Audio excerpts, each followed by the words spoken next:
الرجیم اعوذ باللہ من الشیطان الرجیم بسم اللہ الرحمن الرحیم. السلام علیکم خواتین و حضرات.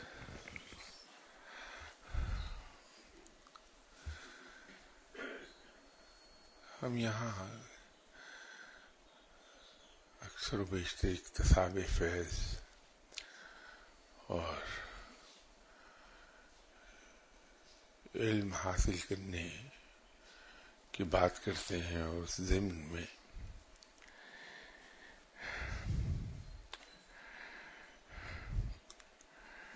شیخ کا ذکر ہوتا رہتا ہے.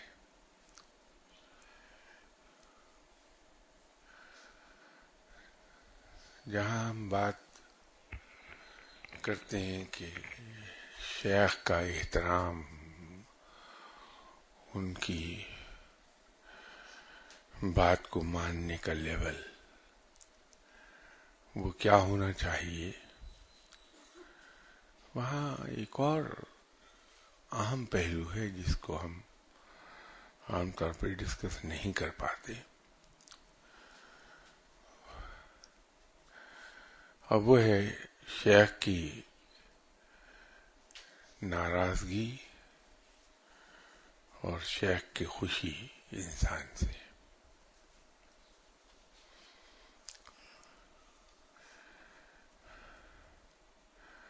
جتنے بڑے بڑے اولیاء کرام گزرے ہیں، انہوں نے اس چیز کا بہت خیال رکھا ہے، بہت اہتمام کیا ہے کہ کسی طرح شیخ کے ماتھے پر بل نہ آنے پائے.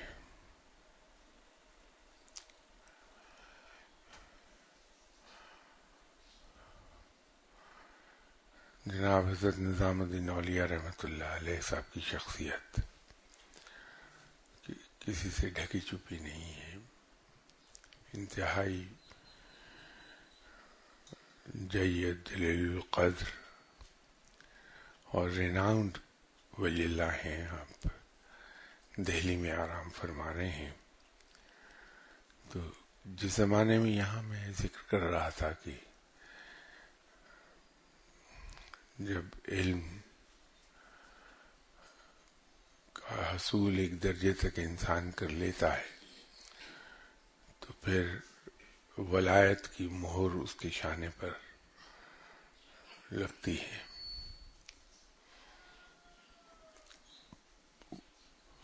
دایا شانہ جہاں گردن سے ملتا ہے،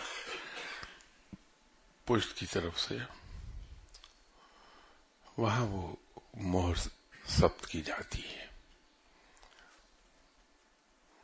وہ ہوتا یہ ہے کہ اتنا ایریا سیاہ ہو جاتا ہے اور اس کے اندر پھر مہر کے الفاظ انسان کو دکھائی دینے لگتے ہیں.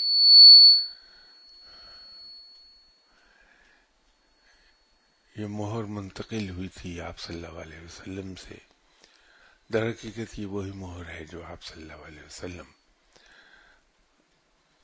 اپنے مکتوبات میں جو روانہ فرماتے تھے مختلف فرمانرواؤں کی طرف، وہاں اس انگوٹھی کا نشان ثبت ہوتا تھا. یہ وہی مہر کے طور پر استعمال ہو رہی ہے. آپ صلی اللہ علیہ وسلم سے منتقل ہو گئی تھی جناب حضرت علی کرم اللہ وجہہ کو، اور اس کے بعد ہوتے ہوتے آج کل جناب حضرت نظام الدین اولیاء رحمۃ اللہ علیہ صاحب اس کے کسٹوڈین ہیں. تو جب کسی شخص کی منظوری آ جاتی ہے کہ اس کو ولایت دے دی گئی تو وہ احکامات جناب حضرت نظام الدین اولیاء رحمۃ اللہ علیہ صاحب تک کنوے ہو جاتے ہیں، اور اس آدمی کے شانے پر جناب حضرت نظام الدین اولیاء رحمۃ اللہ علیہ اس کے سوتے حالت میں مہر ثبت کر دیتے ہیں.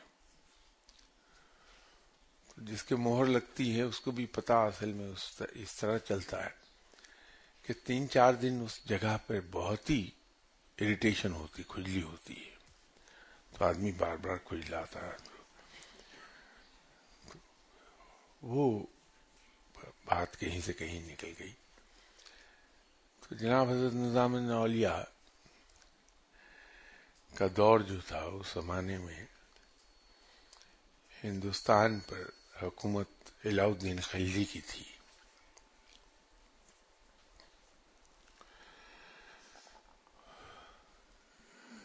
علاؤ الدین خلجی جناب حضرت نظام الدین اولیاء رحمۃ اللہ علیہ صاحب سے ملنے کا بڑا خواہشمند تھا. اکثر و بیشتر اس کے کارندے آ کے اجازت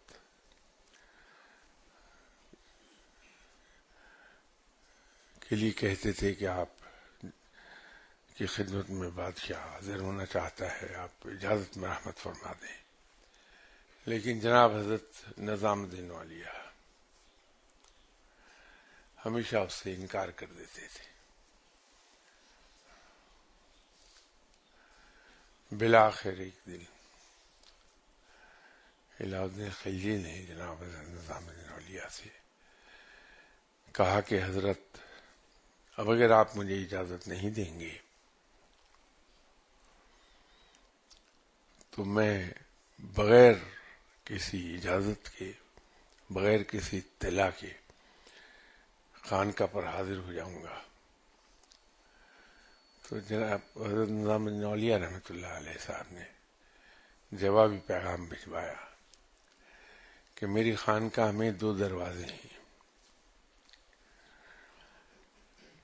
ایک دروازے سے تم داخل ہوگے اور میں دوسرے دروازے سے نکل جاؤں گا. اگر تم میرا تب بھی پیچھا نہیں چھوڑو گے تو یہ میں شہر ہی چھوڑ کر چلے جاؤں گا،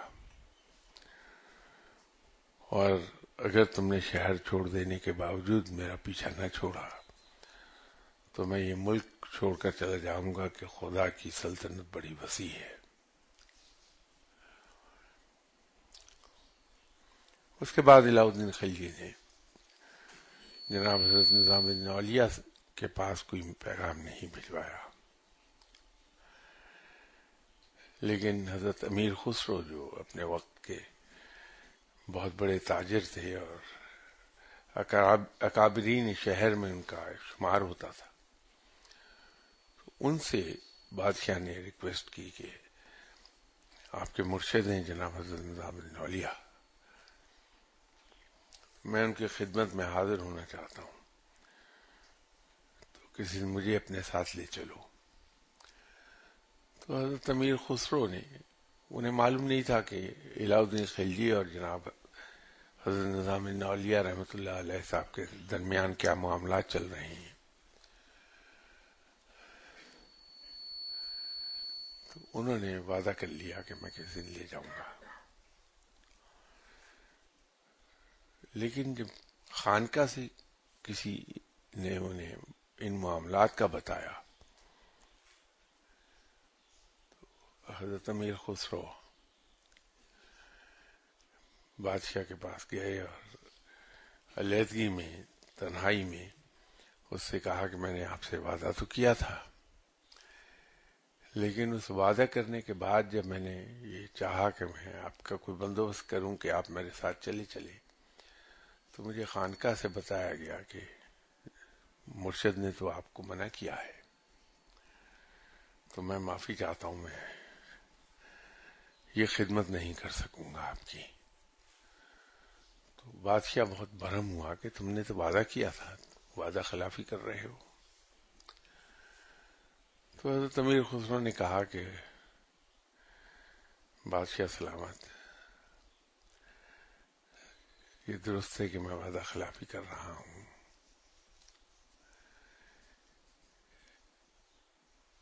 لیکن آپ کی ناراضگی زیادہ سے زیادہ میرے لیے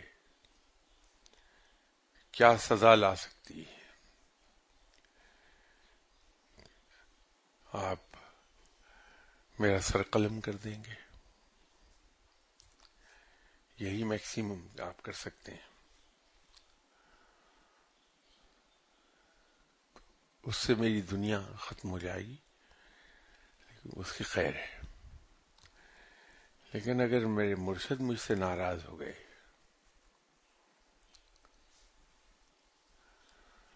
تو پھر دنیا بھی گئی اور آخرت بھی گئی. تو میں یہ رسک نہیں لے سکتا. تو مرشد کی خوشنودی اور اس کی خوشی وہ اتنی اہم ہے.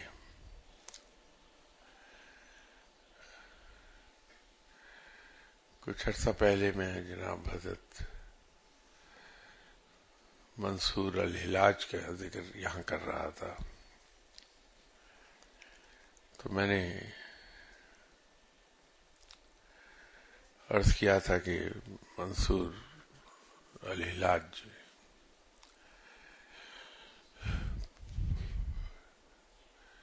انہوں نے اکتساب فیض کے لیے بڑی تیزی سے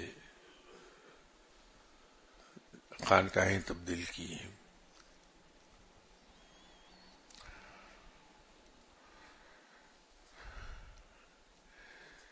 بالآخر جناب حضرت جنید بغدادی رحمۃ اللہ علیہ صاحب کے دربار میں بیٹھنے لگ گئے تھے.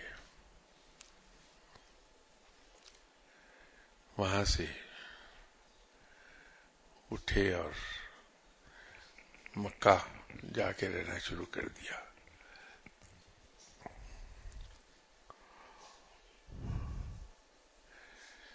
چونکہ ان سے کرامات بڑی سرزد ہوتی تھیں،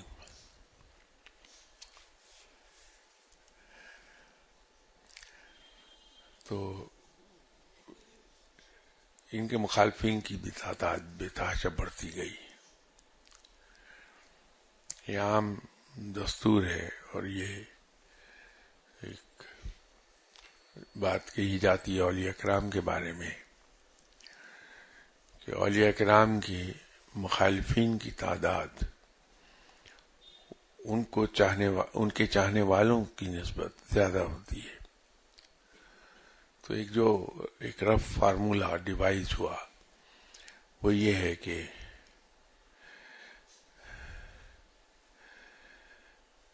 1/3 تعداد ہوتی ہے چاہنے والوں کی اور 2/3 تعداد ہوتی ہے ان کے مخالفین کی. اور مخالفین میں دو طرح کے لوگ ہوتے ہیں.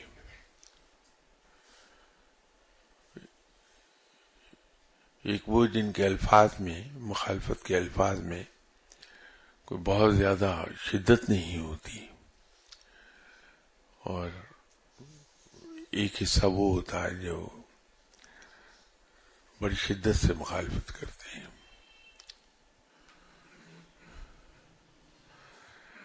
اور وہ فقیر جن سے کرامات زیادہ سرزد ہوتی ہیں، ان کے کیس میں تو یہ معاملہ اور بھی شدید ہو جاتا ہے کہ مخالفین کی تعداد بے پناہ ہوتی ہے.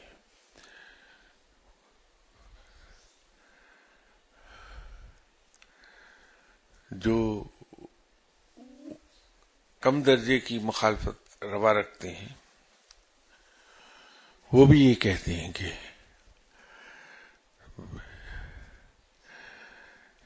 اس کے پاس کچھ نہیں ہے، یہ تو ہمزاد سے کام لیتا ہے، اس کے پاس جنات ہیں ان سے کام لیتا ہے، اس کے پاس موکل ہیں ان سے کام لیتا ہے. اور جو زیادہ شدت سے مخالفت کرتے ہیں وہ اس کو گردانتے ہیں کہ یہ شعبدہ باز ہے، جادوگر ہے، نظر بندی سے کام لیتا ہے.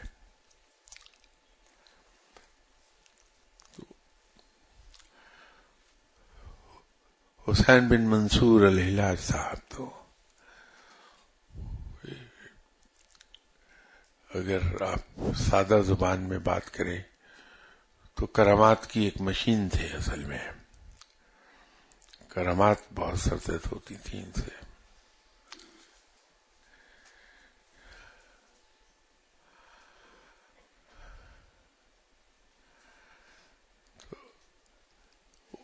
ان کے مخالفین کی تعداد اسی حساب سے تھی. تو جب یہ جناب حضرت جنید بغدادی رحمۃ اللہ علیہ صاحب کے خانقاہ سے اٹھے تو پھر مکہ چلے گئے. مکہ رہے وہاں. تو ان کی کیفیات پھر اس طرح سے تبدیل ہوئیں کہ ان کا ظاہر اور ان کے طور طریقے ایک طالب علم کے سے نہ رہے, ایک خادم کے سے نہ رہے, بلکہ انہوں نے خرقہ پوشی شروع کر دی اور طالب علموں کی ایک بڑی تعداد ان کے ساتھ ہو گئی.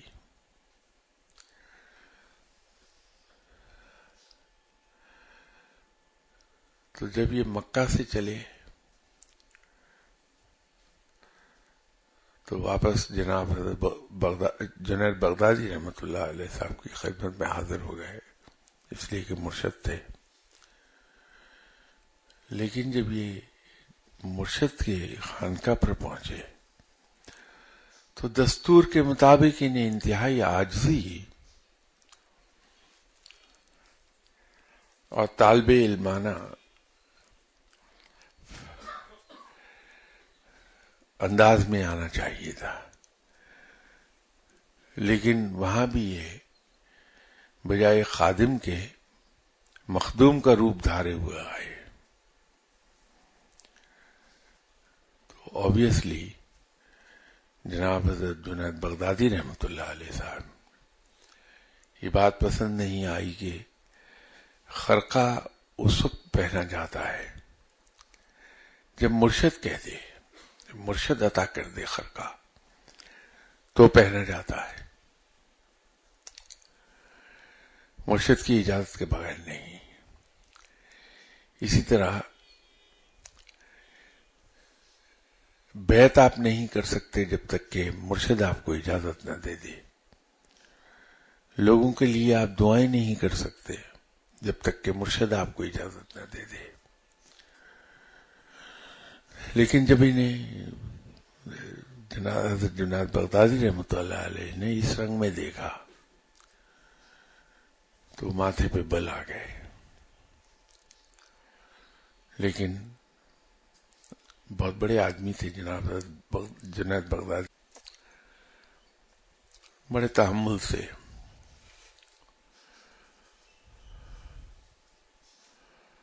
ان سے احوال پوچھتے رہے کہ اتنا عرصہ تمہارا کیسے گزرا.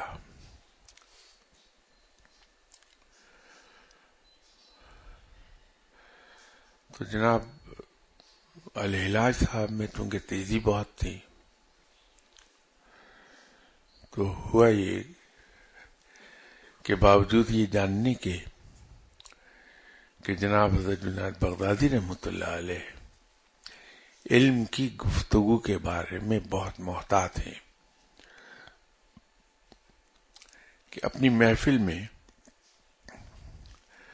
ہر کسی کو آنے نہیں دیتے, صرف انہی لوگوں کو ان کی محفل میں جانے کی اجازت تھی جو علم کے خاص مقام تک چلے گئے ہوئے تھے. اور پھر جو علم سے متعلق خاص باتیں ہیں وہ بھی صرف خاص شاگرد ان کو اپنے ساتھ لے کے حجرے میں تشریف لے جاتے تھے اور دروازہ اچھی طرح بند کر کے اس کو چیک کرتے تھے کہ پوری طرح بند ہے, آواز باہر تو نہیں جائے گی. تو وہ اس محدود حلقے میں علم کی خاص باتیں بیان کرتے تھے. یہ احتیاط تھی جناب حضرت جنید بغدادی رحمۃ اللہ علیہ صاحب کی. تو منصور الحلاج صاحب نے یہ سب جاننے کے باوجود کہ میرے مرشد ایسے محتاط ہیں علم کے بارے میں، روحانیت کی انتہائی باریک باتیں، ان سے متعلق سوال سر محفل کر لیا مرشد سے، تو جناب حضرت جنید بغدادی رحمۃ اللہ علیہ صاحب نے وہ سوال سنا تو جو نہیں دی، جواب نہیں دیا، اور دوسری باتوں میں لگے رہے۔ تو منصور الحلاج صاحب نے دوبارہ وہی سوال پوچھا، پھر بھی آپ نے جواب نہیں دیا۔ تیسری بار پوچھا تو جواب نہیں دیا، لیکن چہرے پر بہت خفگی کے آثار نمودار ہوئے۔ تو جناب منصور الحلاج صاحب تھوڑی دیر میں اٹھے اور وہ خانقاہ سے چلے گئے۔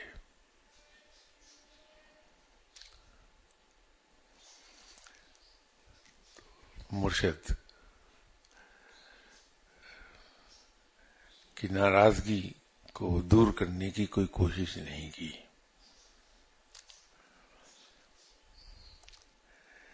اس سے پہلے بھی جب جناب حسین بن منصور الحلاج صاحب نے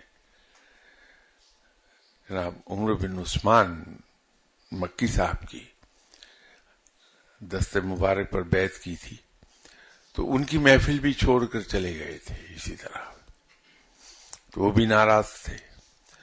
تو ایک روایت تو یہ ہے، جو اس کا میں نے پہلے ذکر ایک بار کیا تھا، کہ آپ کی کتاب جو ایک مسودہ تھا، جو جس میں روحانیت کے باریک نقطے بیان کیے گئے تھے، وہ اس کو پڑھنے کی کسی کو اجازت نہیں تھی۔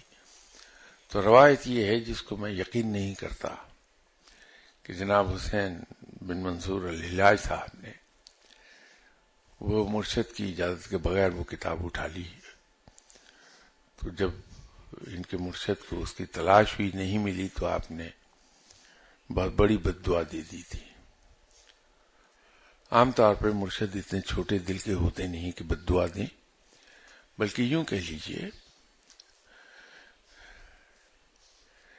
کہ جو اولیاء کرام ہوتے ہیں، در حقیقت انہیں یہ بد دعا خود اس خوف سے نہیں دیتے کہ اللہ کے کسی بندے کو بد دعا دے دیں تو رب ناراض نہ ہو جائے۔ تو ولی اللہ کبھی کسی کو بد دعا نہیں دیتا، وہ صرف دعا کرتا ہے۔ یہ اور بات ہے کہ اگر آپ کوئی آدمی کسی ولی اللہ کا دل دکھا دے، تو وہ تو اسے ہنس کے ٹال جائے گا بات کو، لیکن اس کا دوست جو اوپر بیٹھا ہے وہ برداشت نہیں کرتا، وہ سزا ضرور دیتا ہے۔ پھر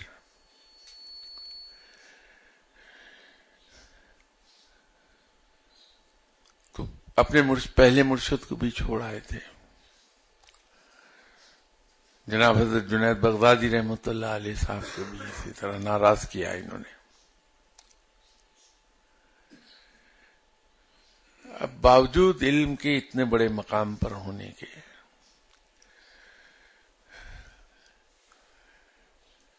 باوجود روحانی تصرفات بے پناہ حاصل ہو جانے کے، لیکن انجام سزا ہی کا ہوا۔ نہ صرف سزا کا ہوا، بلکہ آج بھی متنازع کنٹروورشل فگر بن گئے ہیں۔ وہ آج بھی طرح طرح کے ان کے بارے میں کنٹروورسیز پائی جاتی ہیں۔ تو مرشد اگر ناراض ہو جائے تو پھر انسان کا کوئی ٹھکانہ نہیں ہے۔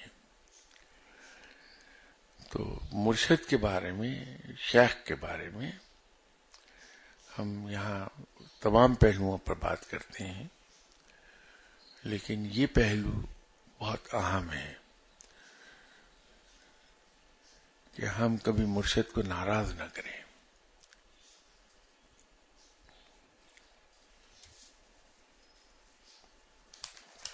لاسٹ سنڈے کوئی سوال تھا جس کا میں نے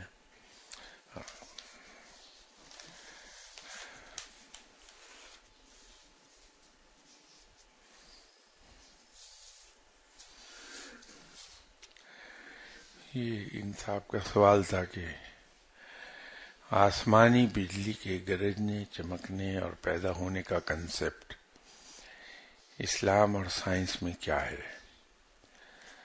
کیا بابا فرید صاحب نے اس بجلی کو اپنے لوٹے میں واقعی بند کیا ہوگا؟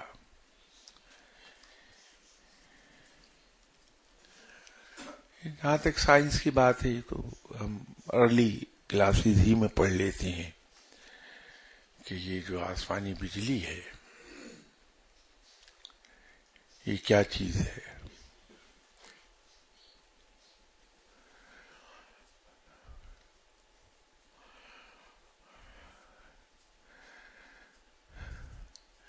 بادلوں کی بہت سی قسمیں ہیں،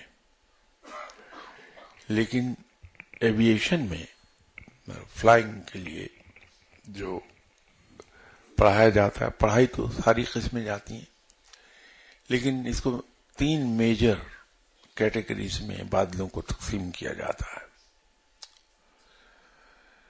اور ان تینوں میں جو سب سے خوفناک بادل ہیں وہ ہیں او سی بیز.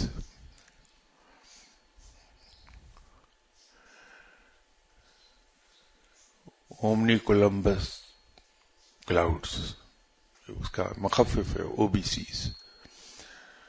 اور اس سے کم خطرناک بادل جو گنے جاتے ہیں وہ سی بیز ہوتے ہیں، کولمبس کلاؤڈز. تو پائلٹس کو بڑی سختی سے اس بات کی انسٹرکشنز دی جاتی ہیں کہ او سی بیز کے قریب سے بھی نہ گزریں.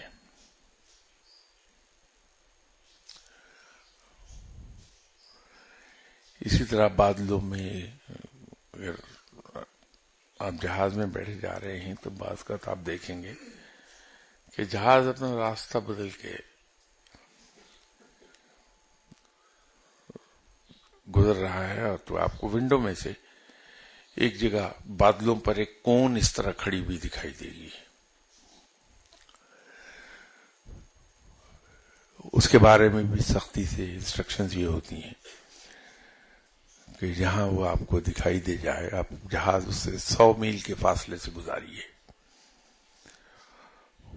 وجہ یہ ہے کہ یہ جو او سی بیز ہوتے ہیں یہ فلی چارجڈ بادل ہوتے ہیں، ان کے اندر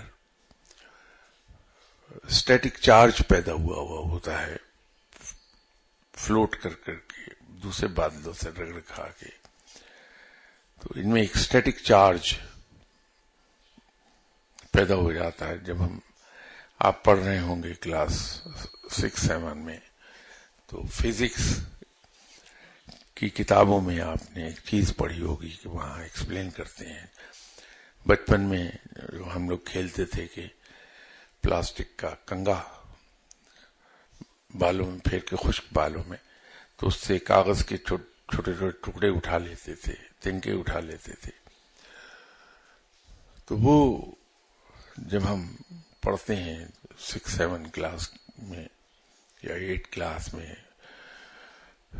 فزکس، تو اس میں الیکٹریسٹی کے چیپٹر میں پڑھایا جاتا ہے کہ وہ کنگا جب بالوں میں سے گزرتا ہے تو اس فرکشن سے کنگے میں ایک اسٹیٹک چارج پیدا ہو جاتا ہے، اور وہ اسٹیٹک چارج اتنا ہوتا ہے کہ وہ کاغذ کو اپنی طرف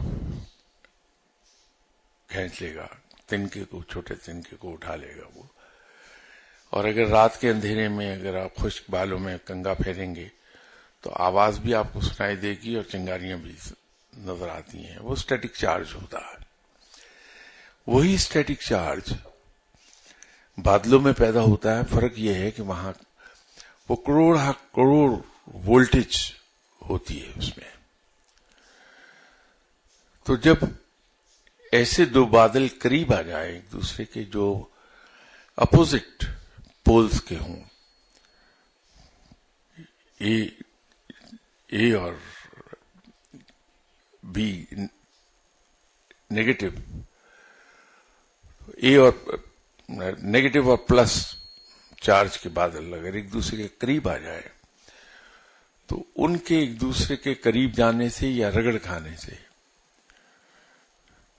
وہاں بجلی کی لہریں پیدا ہوتی ہیں، اور وہ بعض اوقات اس رخ سے پیدا ہوتی ہیں کہ زمین تک آ جاتی ہیں، تو ان کی زد میں کوئی بھی چیز آ جائے وہ جل کے بھسم ہو جاتی ہے۔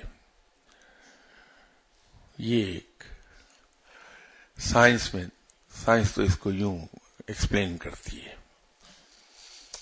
ہوائی جہاز پر بجلی گرنے کا کوئی اثر نہیں ہوتا، اس کی وجہ یہ ہے کہ جس طرح اونچی بلڈنگز میں ٹاپ پر آپ دیکھیں گے کہ ایک باریک سی وائر لگی ہوئی ہوتی ہے، اس کو الیکٹریسٹی اریسٹر کہتے ہیں، وہ پوری بلڈنگ کے ساتھ سے ہوتی پھر زمین میں تقریباً 13 فٹ گہرا گڑھا کھود کے اس کے اندر کلمی شورا اور کوئلہ اور اس طرح کی چیزیں ڈال کے اس میں اس کا ایک سرا دبا دیا جاتا ہے۔ ہوتا یہ ہے کہ اگر آسمانی بجلی اس بلڈنگ پر آئے تو وہ اس الیکٹریسٹی اریسٹر کے ذریعے سے زمین کے اندر چلی جاتی ہے، ارتھ ہو جاتی ہے وہ۔ تو اسی طرح الیکٹریسٹی اریسٹر ہر ہوائی جہاز میں لگا ہوتا ہے، صرف ایک احتیاط کی جاتی ہے کہ جو جہاز کے جوائنٹس ہیں وہ ایک دوسرے کے ساتھ لوز نہ ہوں، خوب ٹائٹ ہوئے ہوں، اور اسی طرح جو اریسٹر ہے وہ جہاں پر اسے گراؤنڈ کیا گیا ہے جہاز کے فریم کے ساتھ وہاں لوز نہ ہو تاکہ اس میں سپارک پیدا نہ ہونا پائے۔ تو اگر یہ پراپرلی فکسڈ ہے تو ہوائی جہاز پر بجلی گرتی رہے گی، وہ اریسٹ ہوتی رہے گی، فرق نہیں پڑے گا کچھ بھی جہاز کو۔ لیکن اگر خدا نہ خواستہ کوئی جوائنٹ لوز رہ گیا ہے یا جو الیکٹریسٹی اریسٹر کی وائر جہاں فریم کے ساتھ کنیکٹ کی گئی ہے وہ لوز رہ جائے تو وہاں سپارک پیدا ہوگا اور اس سے جہاز دھماکے سے پھٹ جائے گا۔ تو یہ بجلی ان بادلوں میں اسٹیٹک چارج ہوتا ہے لیکن اس کی انٹینسٹی بڑی ہائی ہوتی، کئی کروڑ وولٹ اس میں پائے جاتے ہیں وہاں۔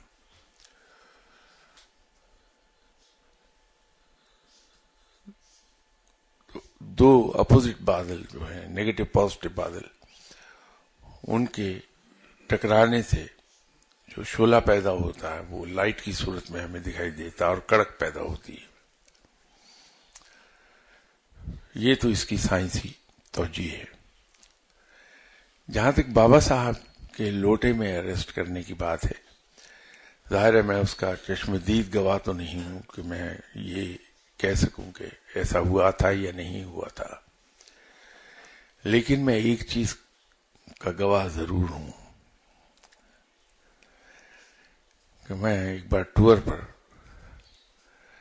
لاہور سے پشاور جا رہا تھا اور یہ مانسون کا موسم تھا،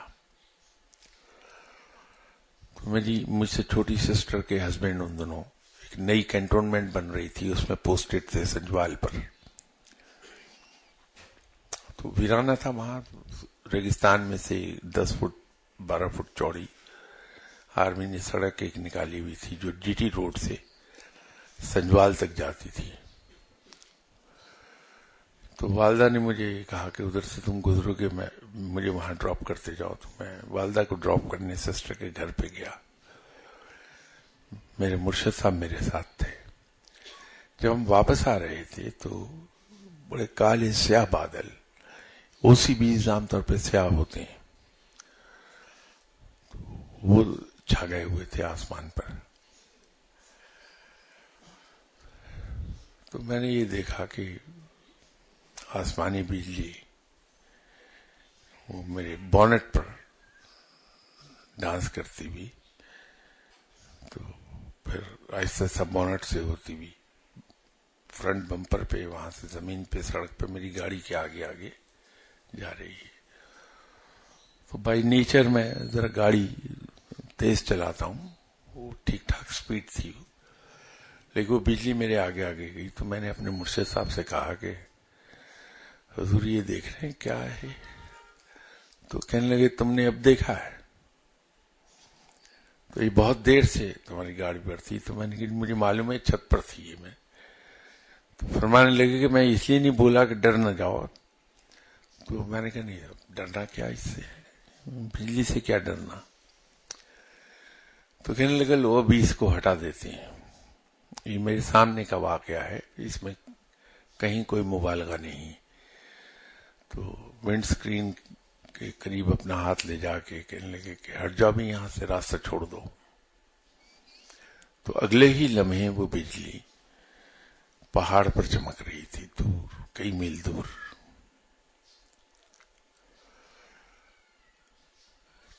یہ واقعہ تو میں نے اپنی آنکھوں سے دیکھا ہے، اس کو تجربہ کیا. پھر مرشد صاحب دنیا سے تشریف لے گئے تھے. میں آج اسلام آباد گیا تو میرے ساتھ ایک صاحب جن کے پاس روحانیت تو نہیں تھی لیکن روحانیت کے بارے میں معلومات بہت تھی. تو وہ مجھے جب میں لاہور آ رہا تھا تو مل گیا ایک جگہ. تو مجھے کہنے لگے کہاں جا رہے ہیں سر آپ؟ میں نے کہا میں تو میٹنگ پہ آیا ہوا تھا، واپس جا رہا ہوں لاہور. میں بھی لاہور جا رہا ہوں، تو اگر میں بیٹھ جاؤں. تو میں نے کہا یہ تشریف رکھیے آپ. تو ان دنوں جی ٹی روڈ ہوتی تھی، سنگل روڈ. تو ہم کھاریاں سے پہلے دو پہاڑوں کے درمیان سے کاٹ کے سڑک بنائی ہوئی تھی گورنمنٹ نے، اس میں سے گزر رہے تھے. تو سڈنلی میں نے یہ دیکھا کہ وہ بجلی پھر میرے بونٹ پہ آ گئی. تو میں نے اس سے ہنستے ہوئے کہا کہ بھائی اب تو شاہ صاحب تشریف نہیں رکھتے میرے ساتھ، جو تمہیں حکم دے دیں گے، لیکن یہاں سے چلی جاؤ. تو رائٹ سائڈ پر جو پہاڑ تھا اس پر جا کے چمکنے لگ گئی، لیکن وہ صاحب بے ہوش ہو گئے خوف کے مارے. تو یہ بجلی کے بارے میں وہاں خود شاہ صاحب نے حکم دیا تو وہ پہاڑ پر چلی گئی. یہاں میں نے صرف ریفرنس دیا اپنے مرشد صاحب کا، اپنے شیخ کا، تو وہ پہاڑ پر چلی گئی، چمکنے لگی. جب ان دو واقعات کو میں دیکھتا ہوں تو اس سے خیال یہ ہوتا ہے کہ جناب بابا فرید گنج شکر رحمۃ اللہ علیہ جو اتنے بڑے مقام پر تھے کہ آپ کی رسائی سدرۃ المنتہا تک ہے. یہ جناب خواجہ غریب نواز صاحب نے جناب حضرت بختیار کاکی رحمۃ اللہ علیہ صاحب کو بشارت دی تھی کہ تمہارے اس شاگرد کی رسائی سدرۃ المنتہا تک، اس کی پرواز سدرۃ المنتہا تک ہوگی. تو بابا صاحب اگر ان کے بارے میں یہ مشہور ہو جائے کہ بجلی کو لوٹے میں بند کر دیا تھا، تو میرے خیال میں اس میں مبالغہ نہیں ہوگا.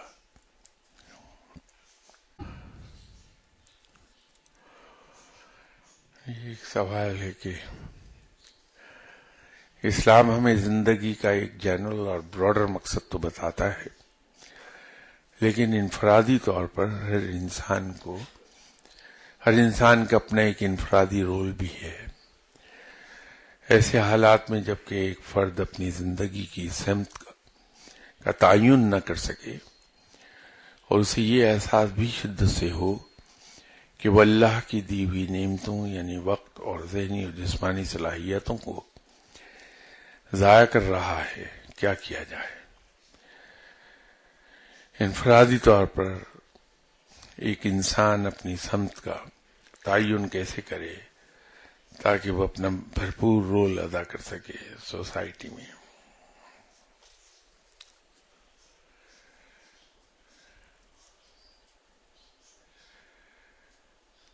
سب اتنی بڑی باتوں کے بارے میں تو میں کچھ عرض نہ کر سکوں، لیکن میں ایک چیز جانتا ہوں کہ اگر انسان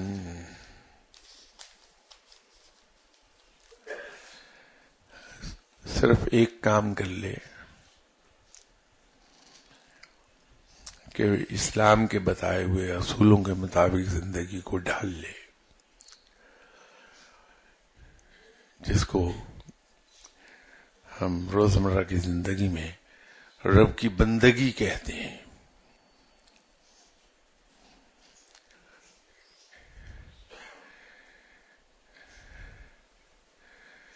بندگی رب تعالیٰ کی یہی ہے کہ رب تعالیٰ نے جو کچھ ہمیں حکم دیا ہے، رب جیسا چاہتا ہے کہ ہم ایسی زندگی گزارے، جب ہم رب کی ہر فرمان کی پابندی کرتے ہیں اور اپنی زندگی کو ویسا کر لیتے ہیں جیسا رب چاہتا ہے، وہ رب کی بندگی ہے۔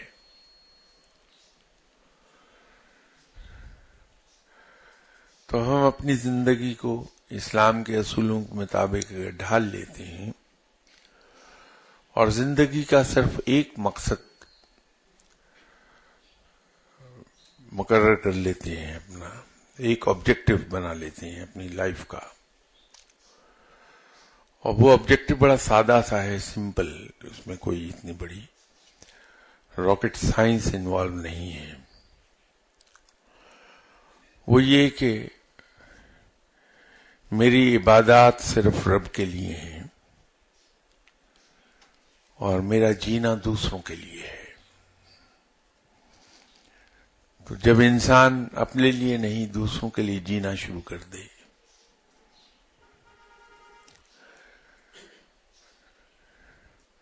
اور لگام رب کے ہاتھ میں دے دے اپنی،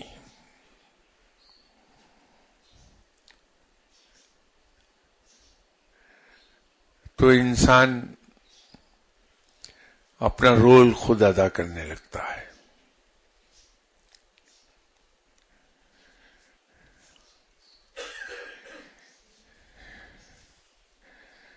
تو ہم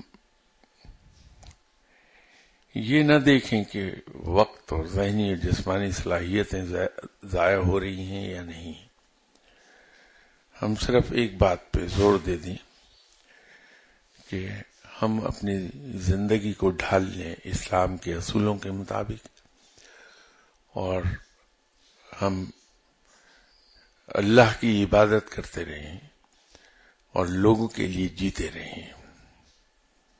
اتنا ہی بہت ہو جائے گا اگر ہم کر پائے، اس لیے کہ یہی ایک چیز ہمیں ولایت کے اعلیٰ ترین مقام تک لے جائے گی۔